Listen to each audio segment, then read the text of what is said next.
Bonjour à toutes et à tous, je me présente, Revice, et aujourd'hui on va parler d'un personnage pas très connu de DC Comics, mais qui reste un de mes coups de cœur de ces dernières années. J'ai nommé Goliath.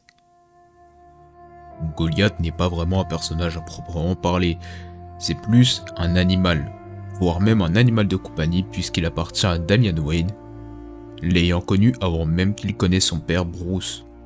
Bon, tout d'abord, il faut peut-être que je vous recontextualise l'instant, malgré que ceux qui auront vu la vidéo précédente sur l'évolution de la Bat Family seront à peu près à jour, mais pas totalement. Donc vous n'êtes pas sans savoir que Damian Wayne est le fils de Bruce Wayne et de Talia al Ghul. Né dans le dos de son père, il est entraîné par la Ligue des Ombres, destiné à suivre le destin de son grand-père, Ra's al Ghul. Mais Talia, sachant le grand atout qu'est Bruce, laisse Damian aux mains de son père, pour qu'il gagne en expérience et qu'il l'entraîne.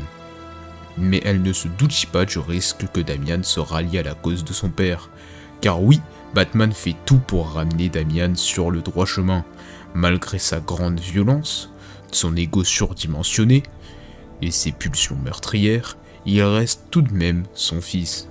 Il lui apprend que la justice vaut mieux que la vengeance. Portant désormais le costume de Robin et combattant le crime au sein de la Bat Family, un événement tragique se passe lors de l'attaque de l'organisation Léviathan. Batman se retrouve pris au piège et Damian se retrouve nez à nez face à l'hérétique, son clone étant bien plus vieux que lui, et se fait tuer, transpercé de sa lame. Mais plus tard, Glorious Godfrey part récupérer les fragments du chaos qui sont dans le cercueil de Damian, voulant le ramener à la vie. Suite à ça, Damian est ressuscité et veut expier ses fautes et se racheter pour les actes horribles qu'il a faits dans le passé sous les ordres de la Ligue des Ombres.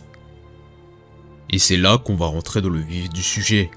Comme je l'ai dit, Damian dans le passé a fait preuve d'une grande violence, surtout durant une année bien précise, l'année du sang, qu'on va appeler la Years of Blood, car de base j'ai lu le comics en anglais, mais j'ai réussi à vous choper les images du comics en plutôt bonne qualité et en français, ce qui est pas vraiment possible tout le temps. Donc la Year of Blood est censée être la dernière année de l'entraînement de Damian. Cette année d'entraînement consiste à, je cite, chaque jour une nouvelle épreuve, une nouvelle leçon, un nouveau travail d'assassin à accomplir. Et chaque exercice portant un trophée, et le but de Damian, maintenant ressuscité, est de refaire le tour du monde et de repasser toute une année selon ses dires d'expiation et de replacer tous ses trophées. Bon, c'est vrai que je suis quand même rentré dans les détails, mais vous allez me dire, qu'est-ce que Goliath a à faire dans cette histoire? Et bah j'y viens. Goliath apparaît dans le comics Robin Son of Batman, comme les plupart des événements que j'ai cités précédemment. Damian le rencontre vers les derniers jours de la Year of Blood, voire même le dernier, puisqu'après ça, il rentre chez lui. Il rencontre Goliath dans un endroit nommé les Tombes, en Bialy, et fait partie d'une race nommée les Dragons Chauves-souris.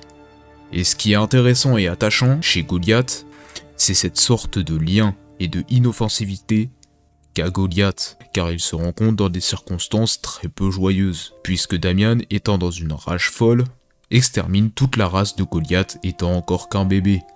Damian, couvert du sang de ses confrères, se stoppa net à la vue de Goliath.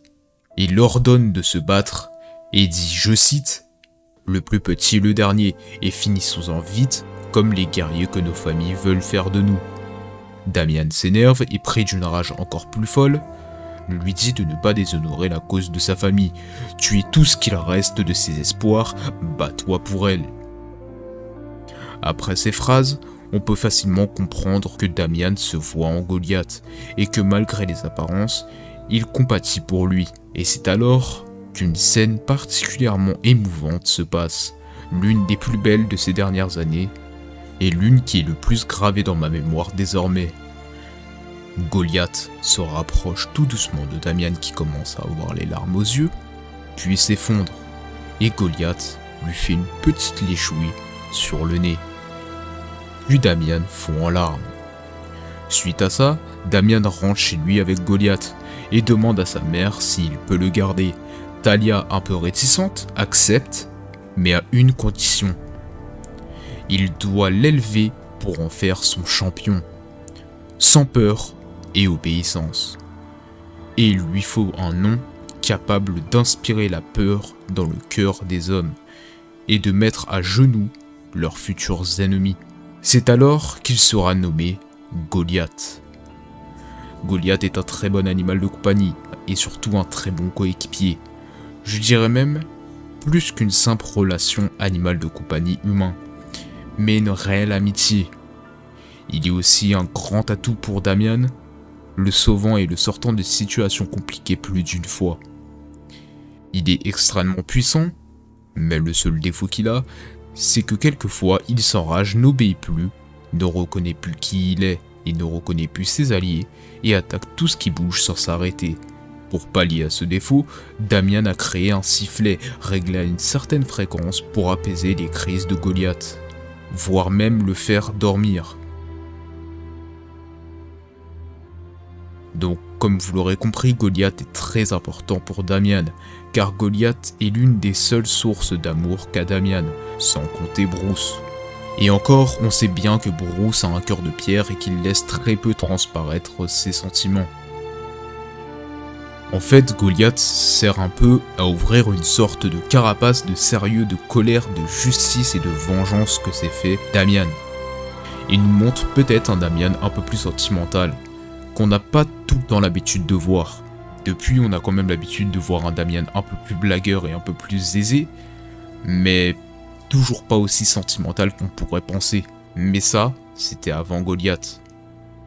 C'est vrai que Goliath n'a pas tant de pouvoir que ça, puisqu'il ne peut pas cracher de flammes ou faire quelque chose du genre, mais il n'en reste pas moins très puissant. Par exemple, dans le tome 1 des Teen Titans Rebirth, sorti en 2016, Damian, venant de fêter ses 13 ans, capture les Teen Titans.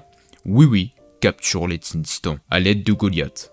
C'est suite à ces événements que Damian ainsi que Goliath rejoindront les Teen Titans. Et puis même s'il ne peut pas cracher de flammes, comme un vrai dragon, on a pu voir qu'il pouvait crier à de très hautes fréquences, un peu comme Black Canary, mais en moins puissant je suppose. Mais tout de même à une puissance capable de faire un trou béant dans l'océan, permettant de voir le fond de l'eau. Vers la fin des comics Son of Batman, on peut voir aussi une illustration où Goliath met une raclée à Gorilla-Grodd, ce qui est vraiment pas une mince affaire. Mais ce qui est bizarre, c'est que dans ce même comics, dû à certains événements que je ne citerai pas pour que vous puissiez profiter du comics si cette vidéo vous a donné envie de le lire, Goliath et Damian défendent la cité des gorilles au Congo, justement aux côtés des gorilles, donc bon. Je voulais faire aussi une aparté pour l'apparence monstrueuse qu'il a dans Gotham Resistance partie 3, parce que vraiment l'apparence horrifique qu'il a m'a vraiment surpris. Malgré que j'aime énormément Goliath, malheureusement, il n'est pas si connu que ça, et fait pas d'apparition à ma connaissance dans des séries animées, films d'animation, films ou séries. Je trouve ça vraiment dommage parce que je trouve qu'il a vraiment un gros potentiel et qu'il y a déjà beaucoup d'œuvres sur Damian. Et voilà, cette vidéo touche à sa fin, je n'ai pas grand chose d'autre à dire sur Goliath, on a fait quand même pas mal de tours. Je vous remercie sincèrement d'avoir regardé cette vidéo, à l'instar de la précédente, elle est beaucoup plus courte, mais je l'avais dit, parce que la précédente était censée être séparée en deux parties, mais j'ai préféré la faire d'une traite, c'était un peu une exception. Les prochaines vidéos seront à peu près de la même durée que celle-ci, voire peut-être un peu plus longue. Mais voilà, j'espère tout de même qu'elle vous aura plu. Si vous avez aimé cette vidéo, vous pouvez vous abonner et activer la cloche, je ne vous force à rien, mais ça vous permettrait de suivre les prochains contenus. Et de toute façon, je ne peux pas vous forcer. Et je vous invite aussi à me suivre sur Twitter, c'est là-bas que je vous informerai du prochain contenu. Mon Twitter s'écrit REVEYES majuscule TORYMOD, Revised Story Mode, ainsi que mon Twitch qui s'écrit exactement pareil. Sur Twitch, c'est là-bas que je m'évade, que je fais totalement autre chose, que je parle aussi de comics, mais c'est là-bas aussi que je vais pouvoir faire autre chose. Il y a aussi bientôt une chaîne secondaire YouTube où je posterai mes rediffs de Twitch. Et pareil, si j'ai envie de faire des vidéos un peu différentes, si j'ai envie de faire autre chose que du comics, et si j'ai envie de parler peut-être de comics mais d'une différente manière, c'est là-bas que je le posterai. Je vous remercie sincèrement d'avoir regardé cette vidéo, j'espère que vous aura plu, je vous souhaite une bonne journée ou une bonne soirée selon quand vous regardez cette vidéo et je vous dis à plus tard pour du prochain contenu. No regrets inside of